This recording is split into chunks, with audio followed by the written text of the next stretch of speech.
Hi everyone, welcome to my channel Divya food and blogs. ఎలా ఉన్నారు? అందరూ బాగున్నారా? నేనైతే చాలా బాగున్నాను. ఏం చేసుకున్నారు ఈరోజు బ్రేక్ఫాస్ట్లోకి కామెంట్ చేయండి. నేనైతే ఉగ్గాని బజ్జీ చేశానండి. చాలా పర్ఫెక్ట్గా నేను ఫాలో అయిన టిప్స్ మీతో కూడా షేర్ చేస్తాను. వాటిని యూస్ చేసి చేయండి, సూపర్గా ఉంటుంది టేస్ట్. దానికి కాంబినేషన్గా బజ్జీ అండ్ పప్పుల పొడి అండి, పర్ఫెక్ట్ కాంబినేషన్. మీరు కూడా ట్రై చేయండి. కర్నూలులో ఏ ఫంక్షన్ చేసుకున్నా కానీ అండ్ హోటల్లో ఫస్ట్ టిఫిన్ వచ్చేసి ఉగ్గాని బజ్జీ ఉంటుందన్నమాట. అంత ఫేమస్ కర్నూలులో. అండ్ ఈ ఉగ్గాని బజ్జీకి వచ్చేసి బొరుగులు వచ్చేసి నంద్యాలలో దొరుకుతాయండి. చాలా పర్ఫెక్ట్గా దొరుకుతాయి. నంద్యాలలో ఉండే బొరుగులు వచ్చేసి ఉగ్గానికి ఫేమస్ అనమాట. టేస్ట్ కూడా సూపర్గా ఉంటుంది. ఇక నేను ఒక మిక్సీ జార్ తీసుకొని అందులో ఒక 4-5 పచ్చిమిర్చి, కరివేపాకు, కొద్దిగా జీలకర్ర వేసి మిక్సీ పట్టి పెట్టుకుంటున్నాను. చూడండి, ఈ విధంగా మరీ ఫైన్ కాకపోయినా కచ్చపచ్చగా మిక్సీ పట్టి పెట్టుకుంటే ఒక మిక్సీ జార్ తీసుకొని అందులోకి 5-6 ఎండుమిర్చి వేసుకోవాలి. వేయించాల్సిన అవసరం లేదండి, డైరెక్ట్ పుట్నాలు వేసుకోవాలి కొన్ని. వీటిని బాగా ఫైన్గా పౌడర్ లాగా చేసి పెట్టుకోవాలి. ఈ విధంగా చూడండి, ఇంకేమీ యాడ్ చేయొద్దండి. ఇవి రెండే అనమాట, పుట్నాలు, ఎండుమిర్చి. తర్వాత ఇక్కడ నేను బొరుగులు తీసుకున్నాను. చూడండి, ఈ బొరుగులు వచ్చేసి నంద్యాలలో దొరుకుతాయి అన్నమాట. చాలా ఫేమస్ అనమాట ఉగ్గానికి. సూపర్గా ఉంటాయి టేస్ట్. మనం ఎంత క్వాంటిటీ చేయాలనుకుంటున్నామో అన్ని బొరుగులను ఇలా వాటర్లో తడిపి తీసుకుంటే సరిపోతుంది. ఒక 3-4 మినిట్స్ నీళ్ళలో నానబెట్టి తర్వాత మనం స్ట్రెయిన్ చేసుకుంటే సరిపోతుందన్నమాట. నేను ఇక్కడ 1/2 kg చేస్తున్నాను బొరుగులు. పెద్ద గిన్నెలో వాటర్ తీసుకుంటే బెటర్ అండి, కలపడానికి ఈజీగా ఉంటుంది. ఈ విధంగా వాటర్ అన్నిటినీ కొద్దిగా పిండి బొరుగులను అన్నిటినీ సపరేట్గా ఒక బౌల్లోకి తీసుకుంటున్నాను. మనకు హైదరాబాద్లో దొరికే బొరుగులతో ఉగ్గాని అంత టేస్ట్ ఉండదండి. ఇక్కడ నంద్యాలలో దొరికే బొరుగులతో చేశాను నేను. సూపర్గా ఉంది టేస్ట్ అయితే. చాలా బాగా కుదిరిందనమాట. చూడండి, ఇవన్నీ మొత్తం తడిపిన బొంగులు.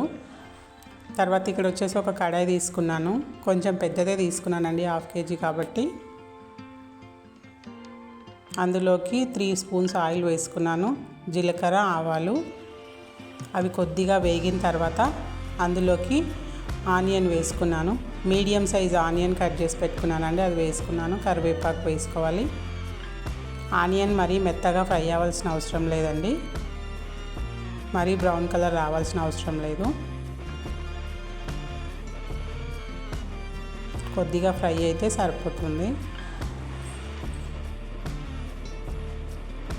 ఈ ఉగ్గాని బజ్జీ వచ్చేసి వేడిగా ఉన్నప్పుడు తింటే సూపర్గా ఉంటుంది టేస్ట్.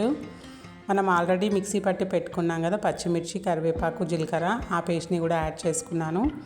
మీరు మీ మిర్చి కారం చూసి యాడ్ చేసుకోండి. నేను వాడే మిర్చి వచ్చేసి చాలా ఘాటుగా ఉన్నాయి కాబట్టి నేను ఒక 5-6 తీసుకున్నాను అంతే. తర్వాత ఒక మీడియం సైజ్ టమాటో చిన్న పీసెస్ లాగా యాడ్ చేసుకున్నాను. ఈ టమాటో యాడ్ చేయడం వల్ల కూడా ఫ్లేవర్ సూపర్గా ఉంటుందన్నమాట.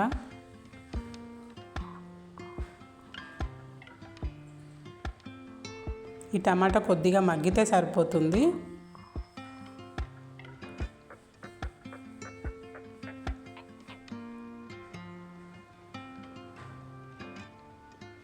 ఫ్లేమ్ వచ్చేసి మీడియంలోనే ఉంచాలండి, ఎక్కువ మాడకూడదు. మాడితే టేస్ట్ అంతా పోతుంది.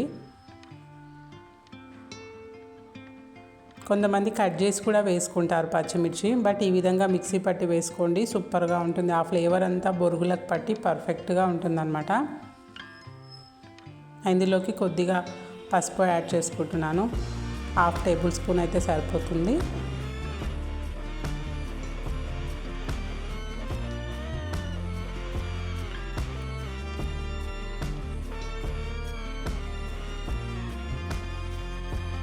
రుచికి సరిపడా సాల్ట్ యాడ్ చేసుకుంటున్నాను.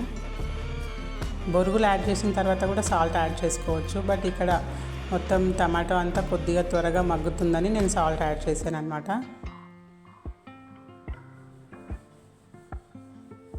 చూడండి, టమాటో ఈ విధంగా కొద్దిగా మెత్తగా అయిపోతే సరిపోతుంది. ఇందులోకి మనం ఆల్రెడీ తడిపి పెట్టుకున్న బొంగులు ఉంటాయి కదా, నానబెట్టి పెట్టినాయి, వాటిని అన్నిటినీ యాడ్ చేసుకోవాలి బొరుగులని.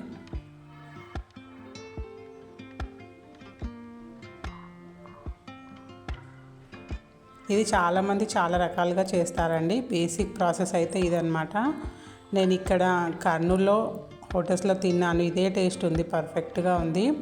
ఇక్కడ నేను కొద్దిగా కారం పొడి యాడ్ చేసుకున్నాను. ఇది పూర్తిగా ఆప్షనల్ అండి, మీరు కలర్ కోసం కావాలంటే యాడ్ చేసుకోండి, లేదంటే లేదు. మనం ఇందాక రెడీ చేసి పెట్టుకున్న పుట్నాల పప్పు ఉంది కదా, అది కూడా యాడ్ చేసుకోండి. మొత్తం యాడ్ చేసుకొని పూర్తిగా మిక్స్ చేసుకోవాలన్నమాట. ఆ పుట్నాల పప్పు పొడి ఉంది కదా, అదంతా బాగా బొరుగులకు పట్టేలాగా ఈ విధంగా కలుపుకోవాలి. రెడ్ చిల్లీ పౌడర్ అనేది మీ ఇష్టం అండి, మీ టేస్ట్కి నేను కలర్ కోసం యాడ్ చేశాను అంతే. బాగుంది, టేస్ట్ అయితే సూపర్గా ఉంటుంది యాడ్ చేయడం వల్ల. కొద్దిగా హాఫ్ స్పూన్ యాడ్ చేసుకున్నా అంతే. చాలామంది ఇందులో టమాటా యాడ్ చేయరండి, బట్ యాడ్ చేయండి, సూపర్గా ఉంటుంది టేస్ట్. చివరిలో కొద్దిగా చిన్నగా కట్ చేసి పెట్టుకున్నటువంటి కొత్తిమీర యాడ్ చేసుకున్నాను. వీటన్నిటిని బాగా మిక్స్ చేసుకొని ఒక 2 మినిట్స్ ఈ విధంగా కలిపి స్టవ్ ఆఫ్ చేసుకుంటే సరిపోతుంది. ఎక్కువ టైం పట్టదండి చేయడానికి, ఒక 10 మినిట్స్లో చేసేయచ్చు ఈజీగా. పర్ఫెక్ట్ బ్రేక్ఫాస్ట్ అండ్ ఇక్కడ వచ్చేసి మిర్చి బజ్జీ చేస్తున్నానండి. కాంబినేషన్గా శనగపిండి తీసుకొని అందులో ఉప్పు సోడా యాడ్ చేసుకున్నాను. మామూలుగా తిక్కుగా కలుపుకోవాలి, పిండి లూజ్గా కలిపొద్దండి. మిర్చీలు తీసుకొని మధ్య ఘాటు పెట్టుకొని అందులో ఉన్నటువంటి గింజలన్నీ తీసేసుకొని ఈ విధంగా మిర్చీలు వేసుకున్నాను. ఈ మిర్చీలు వచ్చేసి అంత కారం లేవన్నమాట, అందుకే నేను మధ్యలో ఏ స్టఫ్ యాడ్ చేయలేదు, డైరెక్ట్ అలాగే చేశాను అనమాట. సూపర్ టేస్టీగా ఉంటాయి. అండ్ ఇక్కడ వచ్చేసి మనం ఈ మిర్చీల పిండి ఉంటుంది కదండి, శనగపిండి, అది సపరేట్గా దొరుకుతుంది కదా, అది తీసుకోవాలి. నార్మల్గా స్మూత్గా ఫైన్గా ఉండే పౌడర్ లాంటి పిండి కాకుండా కొంచెం బరకగా ఉండే పిండి తీసుకుంటే బజ్జీలు పర్ఫెక్ట్గా వస్తాయి. బయట బండిల పైన తిన్నట్టే ఉంటాయన్నమాట. చూడండి ఎంత పర్ఫెక్ట్గా ఫ్రై అయిపోయాయో. ఈ కాంబినేషన్తో ఉగ్గాని బజ్జీ తింటే సూపర్గా ఉంటుంది టేస్ట్. మనం మిర్చీలు వేసేటప్పుడు ఎప్పుడైనా ఇలా హాఫ్ వదిలేసేయాలన్నమాట, మొత్తం కవర్ చేసేయద్దు పిండిని మిర్చికి. చూడండి ఎంతో టేస్టీగా ఉండేటువంటి కర్నూలు స్పెషల్ ఉగ్గాని బజ్జీ రెడీ అయిపోయింది. మీరు కూడా ట్రై చేసి టేస్ట్ ఎలా ఉందో కమెంట్ చేయండి. ఈ వీడియో కనుక నచ్చితే please subscribe to my channel. Like చేయండి, కమెంట్ చేయండి, షేర్ కూడా చేయండి. Thank you.